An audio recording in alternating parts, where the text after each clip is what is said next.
Hi friends, stock മാർക്കറ്റിലെ ഏറ്റവും പ്രധാനപ്പെട്ടതും എന്നാൽ പലരെ കൊണ്ടും ശരിയായ രീതിയിൽ പാലിക്കാൻ പറ്റാത്തതുമായ ഒരു കൺസെപ്റ്റാണ് റിസ്ക് മാനേജ്മെൻറ്റ്. സ്റ്റോക്ക് മാർക്കറ്റിലെ പരാജയത്തിന് ഏറ്റവും വലിയ കാരണങ്ങളിലൊന്ന്. ഇതേപോലെ ഇമ്പോർട്ടൻ്റ് ആണ് പൊസിഷൻ സൈസിങ്.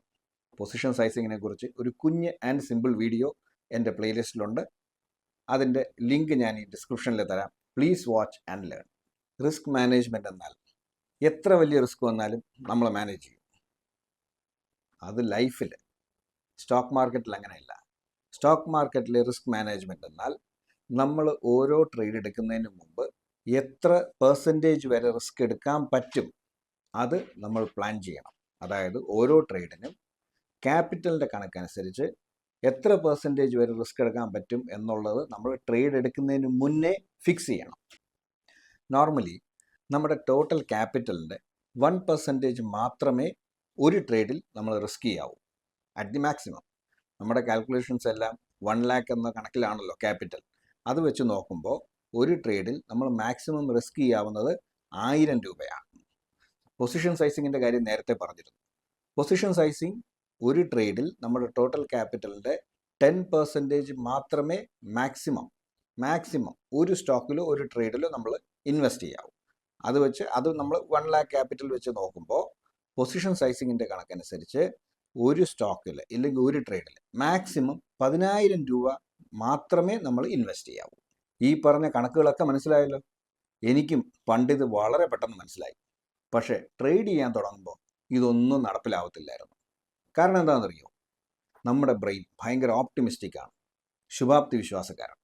ഉദാഹരണത്തിന് നമ്മൾ രാവിലെ എഴുന്നേറ്റ് ഇന്നത്തെ ദിവസം ഇന്നിടത്തൊക്കെ പോകണം, ഇന്നതൊക്കെ ചെയ്യണം എന്ന് നമ്മൾ പ്ലാൻ ചെയ്യുമ്പോൾ അങ്ങനെ ചെയ്താൽ നമുക്ക് കിട്ടാവുന്ന പോസിറ്റീവ് റിസൾട്ട്സ് ഇല്ലെങ്കിൽ അച്ചീവ്മെൻറ്റ്സ് ഇതൊക്കെ അല്ലേ നമ്മൾ ആദ്യം ചിന്തിക്കുക. അല്ല, നമ്മൾ ഇന്ന് പോകുമ്പോഴത്തേക്കും തലയിൽ മടൽ വന്ന് വീഴുമെന്നോ, നമ്മുടെ വണ്ടിയുടെ ടയർ പഞ്ചർ ആവുമെന്നോ, ആക്സിഡൻ്റ് ആവുമെന്നോ എപ്പോഴെങ്കിലും നമ്മൾ ചിന്തിക്കുമോ? ഒരിക്കലുമില്ല. കാരണം എന്താ? അങ്ങനെ ചിന്തിച്ചാൽ നമുക്ക് മുന്നോട്ട് ജീവിക്കാനാവില്ല. എന്നാൽ സ്റ്റോക്ക് മാർക്കറ്റിൽ നമ്മൾ ട്രേഡ് ചെയ്യാൻ തുടങ്ങുന്നതിന് മുമ്പ് നമുക്ക് സഹിക്കാൻ പറ്റുന്ന റിസ്ക് എത്രയാണ് എന്നുള്ളതാണ് നമ്മൾ പ്ലാൻ ചെയ്യേണ്ടത്. അതായത് നമുക്ക് സംഭവിക്കാൻ സാധ്യതയുള്ള ലോസ് നമ്മൾ ഫിക്സ് ചെയ്യണം. അങ്ങനെ ഞാൻ ഉറപ്പിച്ചു, ഇത് നടപ്പുള്ള കാര്യമല്ല. ഇങ്ങനെ തുടർച്ചയായി ചിന്തിച്ച് മുന്നോട്ട് പോകാനാവില്ല.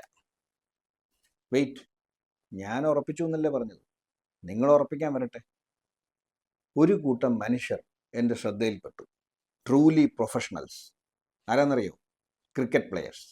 ക്രിക്കറ്റ് ഗ്രൗണ്ടിലേക്ക് ഒരു ബാറ്റ്സ്മാൻ ബാറ്റ് ചെയ്യാൻ വരുന്നത് നമ്മൾ എത്രയോ തവണ കണ്ടിരിക്കുന്നു. 4ഉം 6ഉം അടിക്കുക എന്നുള്ളതല്ല അവരുടെ മനസ്സിൽ. ബോൾ കൊണ്ടാൽ അപകടമാണ്, തുടർന്ന് കളിക്കാൻ പറ്റില്ല. അതുകൊണ്ട് അവരെന്താ ചെയ്യുന്നത്? തല മുതൽ പാദം വരെ കംപ്ലീറ്റ്ലി പ്രൊട്ടക്റ്റഡ് ആണ്. ഹെൽമെറ്റ്, പാഡ്, പല തരത്തിലുള്ള പാഡ്. എന്നിട്ട് ക്രീസിൽ വന്ന് നിന്നാലോ 4 അടിക്കുക 6 അടിക്കുക എന്നുള്ളതല്ല അവരുടെ മനസ്സിൽ. അവരുടെ മനസ്സിൽ അവരുടെ വിക്കറ്റ് പോകാതെ നോക്കുക. Protecting their wicket. അതായത് they are protecting their capital. ആ ക്യാപിറ്റൽ അഥവാ വിക്കറ്റ് അത് പ്രൊട്ടക്റ്റ് ചെയ്യുക എന്നുള്ളതാണ് അവരുടെ പ്രാഥമിക ലക്ഷ്യം. അവരുടെ പ്രാക്ടീസ് സെഷൻസിലും അവരിത് തന്നെയാണ് പ്രാക്ടീസ് ചെയ്യുന്നത്.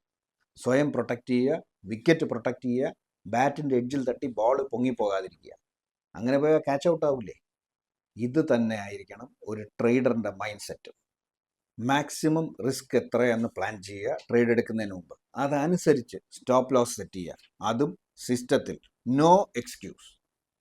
അതുകൊണ്ട് ഇനി ട്രേഡ് ചെയ്യുന്നതിന് മുമ്പ് ഓർമ്മിക്കുക, 4ഉം 6ഉം ഒക്കെ അടിക്കുന്നത് പിന്നെ ഒന്ന് സെറ്റിലായിട്ട്, ഒന്ന് സ്റ്റേബിളായിട്ട്.